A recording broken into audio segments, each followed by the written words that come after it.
ये करीबी यहीं के करीब के रहने वाले हैं, अपने हलके के हैं। किसी को भी कोई ज़रूरत पड़ी तो फ़ौरन 6 रुपये में इनके ऑफिस पे पहुंच जाता है आदमी। पहुंच जाते हैं, फ़ौरन सुनवाई करते हैं, वार्ड ऑफिसर को फ़ोन करते हैं कि बिल्कुल इनको रोका नहीं है, इनके काम में दखल नहीं दिया है।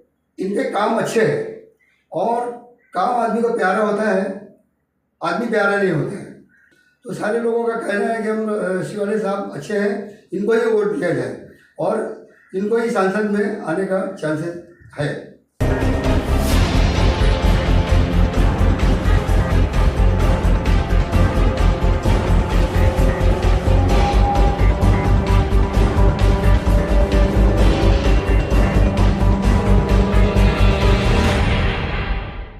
यहाँ पर मुंबई में 20 तारीख को मतदान होने जा रहा है और इसके अंदर हर पार्टियां अपनी पूरी ताकत झोंकने पर आमादा है और जितना मतलब हो सके लोगों के संपर्क में आ रही हैं और लोग भी जो कि मतलब उनसे जुड़ते चले जा रहे हैं। आज हमारे साथ जो है एक व्यवसायी बैठे हुए हैं जो समाज सेवा क्षेत्र से जुड़े हुए हैं और इनकी जो लोगों के अंदर एक प्रतिमा है वो काफ़ी साफ सुथरी है। तो आइए हम इन्हें जानते हैं कि इनके इलाके का क्या हाल है, कि यहाँ इनके इलाके में भी 2 प्रत्याशी लगभग तैयारी में ही है।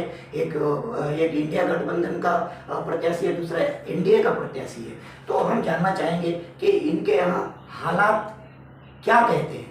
तो असलम भाई, आपका जो कि मतलब समाचार यात्रा में स्वागत है। तो आप ये बताइए कि आपके यहाँ जो चुनाव का दौर चल रहा है, तमाम रैलियाँ जो कि मतलब हो रही है, लोग भी जो कि मतलब यहाँ वहाँ आ रहे हैं, जा रहे हैं, तो आप भी राहुल शेवाले साहब के साथ में पदयात्रा में थे और उनके साथ जुड़े हुए वर्षों से। तो आप इस पदयात्रा के दौरान आपको ऐसा क्या लगा कि उनकी सीट निकलेगी या पक्की होएगी, इस पर आप क्या कहना चाहेंगे? उनकी सीट तो निकलने का पूरी चांसेस है और वो समाज के भी काम करने के लिए कभी पीछे नहीं हटे।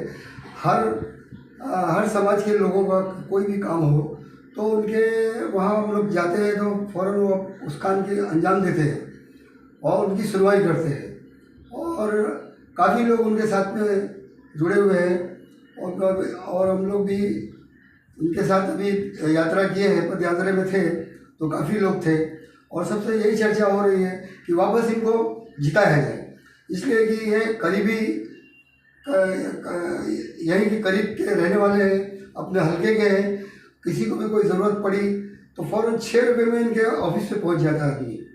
बस पकड़ेगा तो 6 रुपये में उनके ऑफिस में पहुंच जाते हैं, पैसे का ज़्यादा खर्च भी नहीं होता है। नहीं, ऐसा कहा जाता है राहुल शेवाले जी के बारे में, राहुल शेवाले ऐसी चर्चा चलती है कि ये जल्दी किसी को मिलते नहीं है और समय भी नहीं दे पाते हैं, तो इस पर आप क्या कहेंगे? नहीं, ऐसी बात तो नहीं है। क्या है कि जिसको ज़रूरत रहती है तो फ़ौरन वहाँ पे पहुँच जाते हैं, उनके ऑफिस में हमेशा बैठते हो और सारे लोगों की चर्चा सुनते भी हैं तो फ़ौरन उसका एक्शन लेते हो। और कोई जो भी सामाजिक काम है और चाहे हिंदू का हो, मुसलमान का हो या किसी भी समाज का हो तो वो फ़ौरन उस पर एक्शन लेते हैं, बात को सुनते हैं। अभी हमारे टाटा नगर के अंदर कुछ ऐसा मसला था कि पूरी झोपड़पट्टी का तोड़फोड़ का हो रहा था, तो उस टाइम में हम लोगों ने क्या किया, राहुल शेवाले साहब के पास हम गए और वहाँ पे जाके अपनी सारी बातें उनको रखे हमने, तो उन्होंने फ़ौरन उस पर एक्शन लिया और तहसीलदार को बुलाकर उनको बताया कि ये टाटा नगर का क्या प्लान है, हमको बताइए आप। तो वो काम को भी उन्होंने ये कि हम मदद मिली हमको, उसमें भी हमारी सारी दुकानें वहाँ पे है, घर है और हम लोग 40-42 साल से वहाँ रहते हैं, रहवासी वहाँ के। अब समझो कि वो 40-42 साल से हम वहाँ रहते हैं तो हमारा गवर्नी टाटा नगर हमारा गांव हो गया, हम एक गांव के जैसा अपना मान के चलते हैं। तो राहुल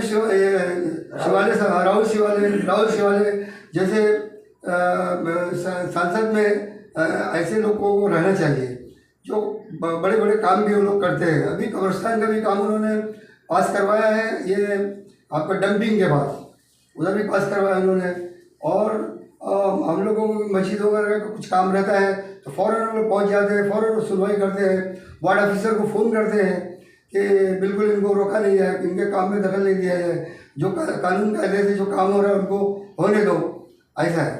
तो मदद देते हैं, हर तरफ से उनकी मदद लोगों को रहती है। तो हम लोगों को कभी भी ज़रूरत पड़ी तो उनका ऑफिस खुला है, उनके लोग वहाँ बैठे रहते हैं, काम को सुनते हैं और काम को बराबर सुनकर वो अंजाम देते हैं। नहीं, सुविधा तो बहुत सारी मिली है, ऐसा नहीं है कि उन्होंने सुविधा नहीं दिया है। अब वो विरोधी लोग तो कुछ भी बोलते होंगे, लेकिन सुविधा सब तरफ से मिली है। कुछ अनाज भी दिए हैं उन्होंने और लोगों को फ्रूट वगैरह और जो भी हेल्प उनसे हुआ है उनके कार्यकर्ता लोगों के तक आया है और सभी लोगों ने पहुंचाया है, गरीबों को दिया गया है। ऐसा नहीं है कि नहीं दिया गया, मिला है। पहले शिवसेना में थे, आज जो है कि ये दूसरे शिवसेना शिंदे साहब के साथ में है, तो उससे कुछ वोटरों पर फर्क पड़ेगा क्या? अभी वोटों पे फर्क पड़ने का मसला ऐसा है कि इनके काम अच्छे हैं और काम आदमी को प्यारा होता है, आदमी प्यारा नहीं होता है। तो इनका काम अच्छा है तो इनको वोट जरूर मिलेगा, सभी लोग वोट देंगे। और जहाँ जहाँ हम लोगों ने सर्वे किया है, देखा है, टाटा नगर के अंदर गोल्डी स्टेशन के पास और केला मार्केट के करीब में इधर सारी चीज़, और ये अपना कुरैशी मोहल्ला, आपके और आगे जाएंगे तो ये विकास होटल की तरफ उस तरफ है। तो सारे लोगों का कहना है कि हम शिवाले साहब अच्छे हैं, इनको ही वोट दिया जाए और इनको ही सांसद में आने का चांसेस है। तो ये थे असलम शेख साहब, जो समाज सेवा क्षेत्र से जुड़े हुए हैं, कई सालों से शिवसेना से भी जुड़े हैं और इनकी भावना एक ऐसी है, ये चाहते हैं कि मतलब राहुल सेवाले साहब जो कि मतलब यहाँ पर भारी वोटों से जीते, उनका काम है हमेशा वो लोगों के काम मतलब आए हैं। तो देखते रहिए समाचार यात्रा। समय खड़ा है सामने जो कह रहा है लौट कर, समय खड़ा है सामने जो कह रहा है लौट कर, तू वोट कर, तू वोट कर, तू वोट कर। ये मूल मंत्र यंत्र का, ये मंत्र लोकतंत्र का, ये देश हित का सूत्र है। तू देश हित में वोट कर, तू वोट कर, तू वोट कर, तू वोट कर। ये फर्ज रहे ध्यान में, लिखा है संविधान में, अगर कोई भी बात तेरा मन गई कचोट कर, तो वोट कर, तो वोट कर, तो वोट कर। ये प्रश्न तेरे बल का है, सवाल तेरे कल का है। ये प्रश्न तेरे बल का है, सवाल तेरे कल का है। समय ये फैसले का फिर से आ गया है लौट कर, तू वोट कर, तू वोट कर, तू वोट कर। दिशा बदल, दशा बदल, दिशा बदल, दशा बदल, या फिर उसी दिशा में चल। तुझी में सिद्धियां हैं सब, तू वज्र है, तू चोट कर, तू वोट कर, तू वोट कर, तू वोट कर। ये लोक हित का पर्व है, ये पर्व तेरा गर्व है। अलख जगह कलम उठा, कलम उठा के नोट कर, तू वोट कर, तू वोट कर, तू वोट कर।